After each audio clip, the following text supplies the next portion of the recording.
колку тој вакуум простор би можела Русија да го пополни, колку е реално. Види, реално е затоа што ние пред се географски сме и културолошки многу блиску со Русија. Но дали е реално сега за сега? Не. И тука не е само Русија. И Кина се наметнува како доста, дури мислам дека со поголем капацитет и со поголема можност да биде одредена алтернатива тука за тој простор.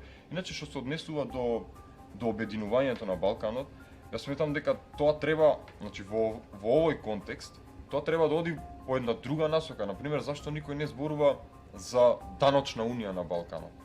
Како, значи да се почне од тој концепт, да се направи одредена даночна унија која што ќе ги унифицира правилата за странски инвестиции на Балканот. Сега имате вие ситуација каде буквално овие држави кои што ги разговараме, државите од запад, така наречениот Западен Балкан, они се надпреваруваат меѓу себе во трка кон ното кој подобри услови ќе направи за инвестиција на странскиот капитал.